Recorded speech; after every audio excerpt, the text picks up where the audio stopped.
So let's think together for a few minutes about the experience of the Apostle Paul and the way his body and his soul was made the theater of unparalleled revelations of God, lifelong pain, demonic harassment, and the glory of Christ.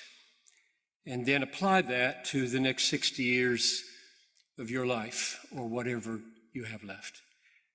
Now, I'm not assuming you brought a Bible to a commencement service, but there are Bibles, few, under the pew in front of you, and lots of you have smartphones with Bibles, and I give you permission to take them out, because we are going to look very seriously for 10 or 15 minutes at 2 Corinthians 12, 7 to 10. And if you don't want to look, just listen. So either watch the exposition while you listen or just listen carefully. So 2 Corinthians chapter 12, verse 7. To keep me from becoming conceited,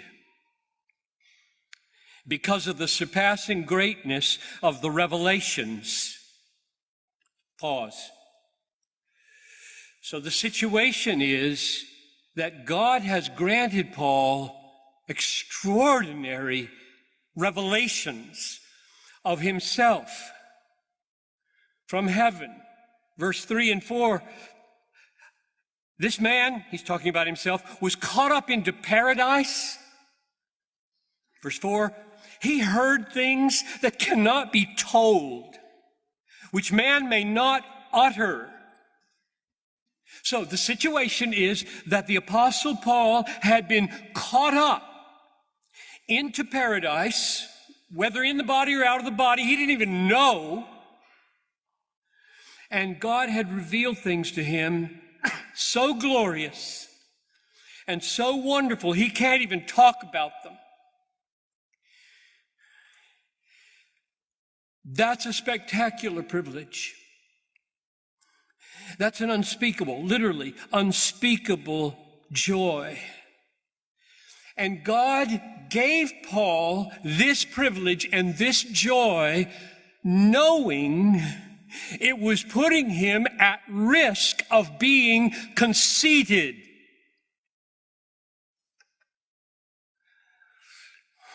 Now, this is mind-boggling at several levels. One, I thought seeing God makes you humble. I thought 2 Corinthians 3:18 taught that the more you behold heavenly reality, the less conceited you would be.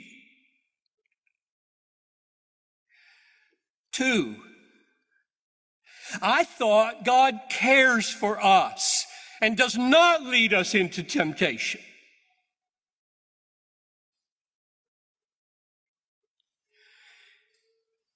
One of the aims of Bethlehem College and Seminary is to guide students out of simplistic readings of the Bible through the swamp of cynical questions about the Bible into the bright fields of wise, deep, coherent understanding of the Bible.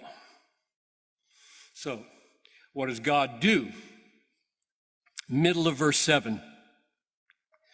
A thorn was given to me in the flesh, a messenger of Satan, to harass me, to keep me from being conceited.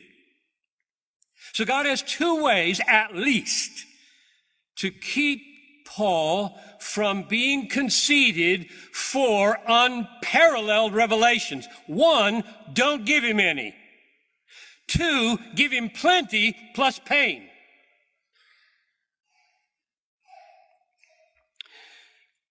I'm getting ahead of myself. Who gave the thorn?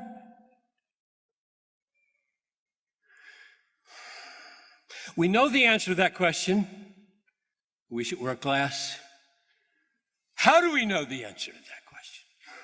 We know the answer to that question because of the aim of the thorn. He says it twice, lest we miss it. Front of verse 7, back of verse 7. Verse 7 at the beginning, to keep me from being conceited. End of verse 7, to keep me from being conceited. Now, you all know, everybody in this room knows, the design of Satan in this world is not to minimize conceit. He's not about destroying conceit in God's people. That's God's goal. God gave the thorn with that aim and purpose. A thorn was given to me in the flesh, a messenger of Satan to harass me, to keep me from being conceited, and to make sure that our minds don't stop being boggled. Please, God, for these graduates, forever, don't let their minds stop being boggled by the word. To keep us from having our minds not boggled, he said, I'm going to do it through Satan. God uses demons to undo the design of the father of demons. God uses Satan to defeat the purposes of Satan. This is not exceptional, like, whoa, that's an eccentric view. This is not exceptional. He did it with Job. He did it with Judas. He did it with Paul. He'll do it with you. What happened when Satan entered into Judas? He handed Jesus over to be crucified. What happened when Jesus was crucified? I'll read it to you. This is Colossians chapter 2, verse 15. He disarmed the rulers, the satanic rulers and authorities, and put them to an open shame by triumphing over them in him. The death of Jesus disarmed Satan in his warfare against God's people. It stripped him of his one damning weapon, unforgiven sin.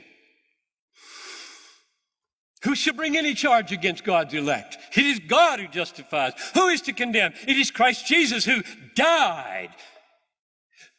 None of your accusations stick anymore, Satan.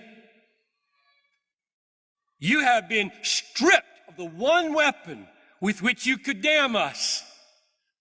Unforgiven sin. No more.